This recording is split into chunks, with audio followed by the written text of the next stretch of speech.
Olá, ora cá estou eu mais uma vez para vos falar sobre a vida e a obra de um autor galardoado com o Prémio Nobel de Literatura. O meu nome é Sebastião Barata e hoje vou falar-vos de William Golding, que foi um escritor, novelista, dramaturgo e poeta inglês, nascido em 1911 na pequena cidade de Santos Columb Minor, na Cornualha, Inglaterra, e falecido em 1993 em Perranarworthal, também na Cornualha. É autor do best-seller O Deus das Moscas e vencedor do Prémio Nobel de Literatura de 1983. Sir William Gerald Golding nasceu na cidade de Santos Columb Minor, na Cornualha, em Inglaterra, a 19 de setembro de 1911. Filho de um professor do ensino básico, de fortes entusiasmos políticos, e de uma ativista do direito das mulheres, começou a escrever precocemente, com apenas 7 anos de idade. Após ter concluído os seus estudos secundários na Marlborough Grammar School, onde o seu pai lecionava, ingressou no Brasenose College da Universidade de Oxford, com o intuito de cumprir o desejo paterno de se formar em ciências da natureza. Não obstante, ao fim de 2 anos, encontrou forças para seguir a sua verdadeira vocação e pediu transferência para literatura inglesa. Em 1934, ainda estudante, publicou o seu primeiro livro, uma compilação de poemas intitulada exatamente Poems. E não publicou mais nada durante 20 anos. Depois de lecionar em várias escolas, uma das quais no sul de Londres, mudou-se para Salisbury em abril de 1940, onde passou a lecionar inglês na Bishop Wordsworth School. Golding esteve noivo de Molly Evans, que era uma mulher de Marlborough, que era muito apreciada por ambos os pais. No entanto, ele rompeu o noivado e casou-se no dia 30 de setembro de 1939 com Anne Brookfield, que era uma química analista. Tiveram 2 filhos, o David, que nasceu em setembro de 1940, e a Judith, que nasceu em julho de 1945. Então, nos finais desse ano de 1940, em consequência da entrada da Inglaterra na Segunda Guerra Mundial, o Golding alistou-se na Real Armada Britânica, ascendendo pouco tempo depois ao posto de comandante de um torpedeiro. Entre outras participações na guerra, ele presenciou o afundamento do couraçado alemão Bismarck e ao desembarque da Normandia. Sobre a experiência de guerra, ele diria: qualquer pessoa que tenha passado por esses acontecimentos terríveis, sem entender o que o homem produz, o mal, como uma abelha, produz o mel, estava cega ou louca. Ora, pode dizer-se que o seu trabalho literário reflete grande parte do horror desse tempo e tenta compreender a razão do mesmo. Talvez por isso ele foi contra as teorias do bom selvagem, de Rousseau, e apresenta as suas personagens intrinsecamente más por natureza. Fim da guerra, o Golding retomou o ensino, mas também a sua grande paixão, a escrita. E começou a escrever um romance que, depois de ser rejeitado por várias editoras, conseguiu finalmente publicar em 1954. Tinha nessa altura já 43 anos de idade. Chamava-se Lord of the Flies, o Deus das Moscas em português, que se tornou um sucesso de vendas imediato, nacional e internacionalmente, e é considerada a sua obra-prima. Está a ver? Logo, o primeiro romance. O título o Deus das Moscas, né, é instantaneamente reconhecível como sinónimo de desagregação social. Pois toda a gente quer as moscas, onde é que aparecem as moscas? No meio da carne em decomposição, do lixo, enfim, da imundície. E como de facto depois pode realmente ver-se literalmente lá no livro. A obra aponta para acontecimentos que decorreriam num futuro próximo e conta a história de um grupo de miúdos de várias idades que foram evacuados da Inglaterra por causa de uma guerra nuclear. O avião em que eles viajavam despenhou-se numa ilha de coral, no meio do Pacífico, e os adultos morreram todos. Então, eles ficaram sozinhos lá na ilha. Está aqui o livro. E eles tiveram que, enfim, formar uma sociedade, a sua própria sociedade, para sobreviverem. Mas o que é certo é que, no princípio, de facto, era uma sociedade solidária, uma sociedade justa, que tinha um chefe que eles elegeram, mas pouco a pouco foi se tornando, gradualmente, numa completa anarquia e acabou mesmo muito mal. O livro foi lido por milhões de pessoas em todo o mundo e eu andei a lê-lo esta semana e tem sido de leitura obrigatória em montes de escolas, faculdades e universidades nos últimos 50 anos. Em Portugal, por exemplo, faz parte aqui do Plano Nacional de Leitura. Portanto, é um livro recomendado para toda a gente e um livro, de facto, sensacional, fantástico, que eu recomendo a toda a gente que leia, porque é, de facto, uma obra espetacular.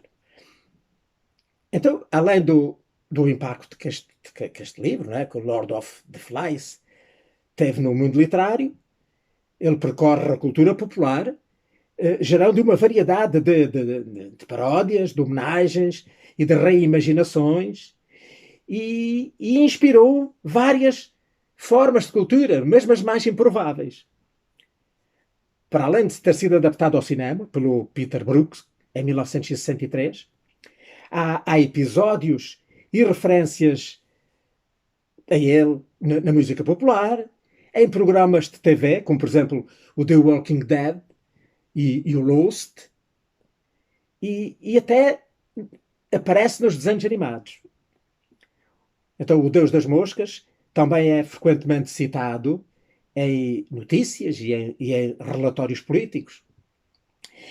Em Portugal, temos um caso muito curioso, é que ele inspirou algumas personagens, assim, de facto aterradoras e daqueles contos, daqueles thrillers do Luís Corte Real, naquela série que ele começou a publicar no ano passado, que é protagonizada pelo famoso detetive do oculto, o Benjamin Tormenta, não sei se já leram, e que, portanto, o seu segundo volume é mesmo O Deus das Moscas Tem Sede. Portanto, nitidamente inspirado neste livro. Mas vamos continuar. Portanto, aqui ao Deus das Moscas seguiram-se outros romances, entre os quais The Inheritors, Os Herdeiros, que é de 1955, que eu julgo que não está traduzido em Portugal, que é uma obra que remete para a distribuição dos homens do Neandertal, pelos Cro-Magnon. Depois um outro, que é o Free Fall, e que em português também está traduzido, e que é aqui este, é em Queda Livre, que conta a história de Sam Montjoy, que perdeu a sua liberdade e agora quer saber como. Ele foi para a guerra, na Segunda Guerra Mundial, foi preso, foi torturado e diz, mas como perdi a minha liberdade? Como é que eu cheguei aqui? Então, de facto, um romance muito interessante. Depois, outro é o The Spire, que é em português, O Pináculo, que é outro romance também muito engraçado, muito interessante, em que fala da história de um deão da Catedral de Salisbury que, que resolveu construir uma torre, um pináculo, no meio da catedral. O empreiteiro bem lhe dizia que não faça isso, a catedral pá, é muito antiga, não tem alicerces suficientes, isso vai cair tudo. Mas ele teimou e de facto isso veio de facto a dar muito mau resultado, o pináculo. Depois o outro a seguir foi o Darkness Visible, que em português seria Escuridão Visível, que é de 1979 e que eu penso também não está traduzido. A seguir é o The Pyramid, que é a pirâmide em português, que temos aqui. A pirâmide, que conta a história de um jovem que, que vive em Stilburn, estamos nesta altura mais ou menos na década de 20 do século passado, que era, portanto, uma pequena aldeia, onde toda a gente se conhece, não é? E então, claro, toda a gente trabalhava no campo, mas ele não, ele queria ser artista e ninguém lhe tirava a ideia. E então ele foi gozado por toda a população e, portanto, aqui diz-se que este livro é muito autobiográfico, que é um bocado tal e qual como foi ele, não é? Portanto, foi contra o desejo e a tradição da família de estarem mais de professores de ciências, e ele quis por força ir para as letras e quis ser escritor, e é bastante autobiográfico. Depois a seguir, vem um outro, que é os Rites of Passage, que em português se chama Os Ritos de Passagem, que eu já tenho comprado, mas que ainda não recebi, vem no correio, não me chegou a tempo, e que foi editado em 1980. Seguiu-se a esse um outro, que é o Close Quarters, esse sim que tenho aqui, que se chama Abordagem, Abordagem, e depois desse foi o Fire Down Below, que saiu em 1989, que em português se chama Fogo no Porão, mas que eu esse não tenho, e ainda não consegui arranjá-lo. Esse ainda não consegui mesmo arranjá-lo. Está muito difícil.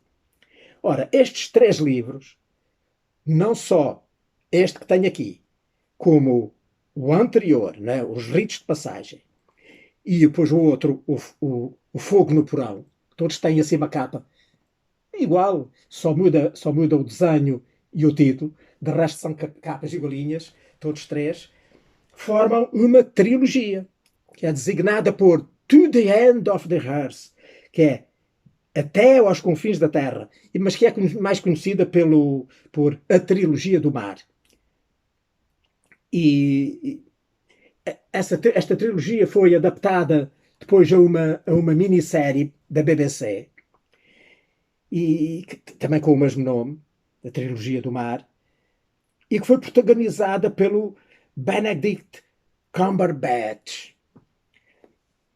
Ora, outros romances do Golding também figuram em diversas formas culturais e mediáticas, para além das moscas, né? Como, por exemplo, o romance o Pincher Martin, que esse não falei, também não está traduzido em português, e que é de 1956. Este foi adaptado a uma ópera pelo Oliver Rudland. Aquele o pináculo, o tal da Torre da Catedral, que portanto, no original o Spire, também foi adaptado ao teatro e encenado pelo Garrett Mackin na Salisbury Playhouse portanto, este adaptado ao teatro. Pois, o realizador e fotógrafo, o Martin Bennett, também se inspirou nos romances, em vários romances do Golding, para as suas fotografias da natureza. Isto pode mesmo pode verificar-se numa exposição de fotografias que ele expôs recentemente, ainda não há muito tempo, em que realmente se verifica aqui, de facto, a influência do Golding. Ora, o William Golding tinha muito dom como escritor de obras facilmente adaptáveis à banda desenhada. Ele podia ter mesmo escrito em banda desenhada. E não só, mas obras bastante satíricas, como que infelizmente não tem sido muito salientado este aspecto. Portanto, esta faceta é visível em obras, para além, digamos, já do tal O Deus das Moscas, né, que já teve todo o tipo de adaptações, nomeadamente a banda desenhada. É visível também em livros como aquela trilogia, da Sea Trilogy, portanto, a trilogia do mar. Outra é também o The Paperman, que também não está traduzido em Portugal, que é um livro de 1984, já é assim mais dos últimos, que é O Homem de Papel, que seria, se tivesse traduzido em Portugal. E outros que também têm realmente muito dom para serem banda desenhada e que até já inspiraram cartas, daquelas coleções de cartas de fantasia, que é The Scorpion God, o Deus Escorpião, que saiu em 1975 e que também não está traduzido em Portugal, ao que sei. Este The Scorpion God é um livro que reúne 3 histórias, todas elas passadas assim numa época já lá muito distante, que é o primeiro, que dá o nome à trilogia, dá o nome ao livro, que é The Scorpion God, portanto, o Deus Escorpião, e que é passado portanto, no Antigo Egito, né, no tempo daquele faraó que unificou o Alto Egito com o Baixo Egito, e, portanto, digamos, há muitos milhares de anos.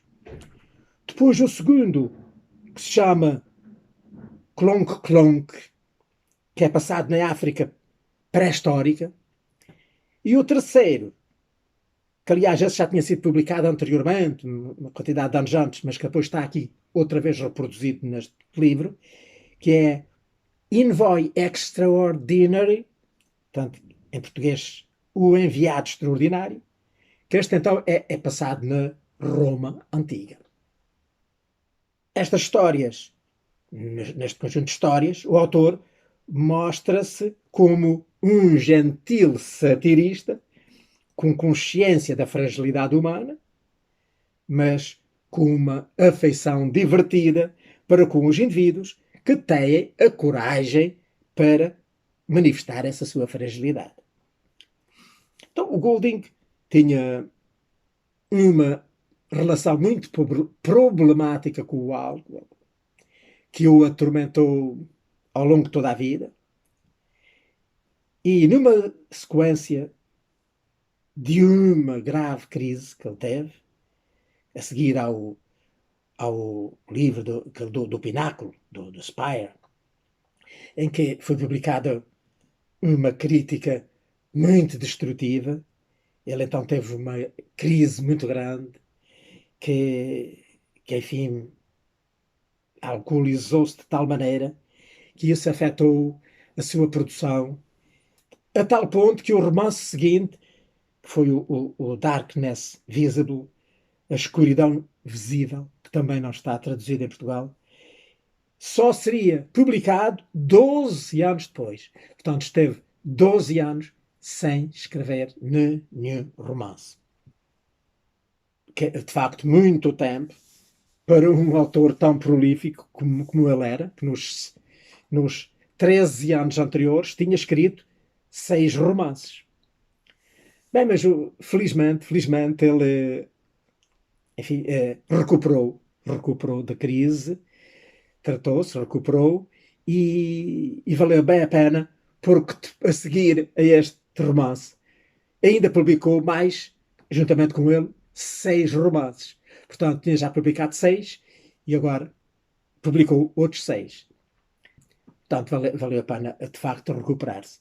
Mas ele sofreu muito ao longo de toda a vida com este vício do álcool. Então, além destes 12 romances, a maior parte dos quais estão, portanto, editados em Portugal, que eu saiba, são editados pelo menos 8, metade, digamos, dois terços dos 12. O Golding escreveu também algumas peças de teatro, escreveu muitos ensaios e críticas, muitas críticas a livros.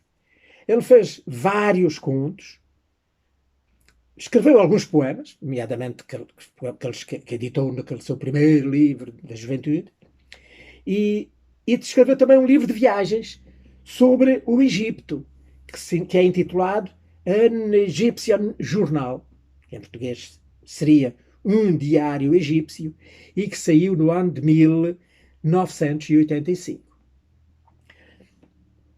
Há muitas outras obras que o Golding tentou escrever, mas nunca acabou, e que sobrevivem, portanto, ou em manuscritos ou dactilografadas. Ele próprio, normalmente, dactilografava, era ele que dactilografava os seus livros para irem para a editora. De maneira que há muitos livros dactilografados por ele que ele nunca considerou estarem concluídos e, portanto, para editar.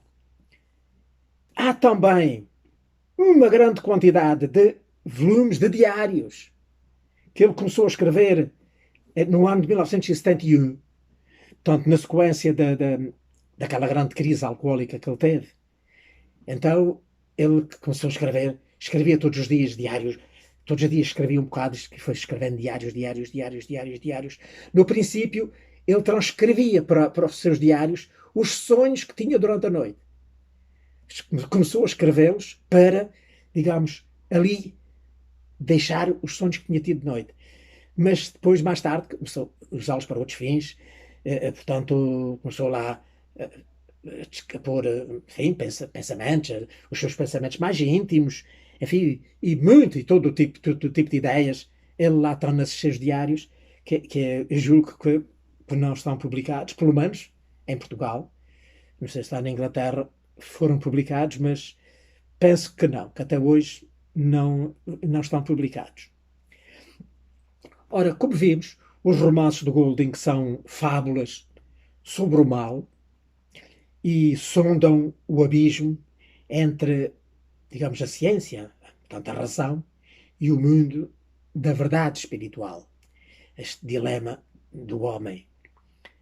Apresenta nas suas obras uma visão verde da natureza, assim como um ecossistema renovável, mas que sempre sob a ameaça constante do homem.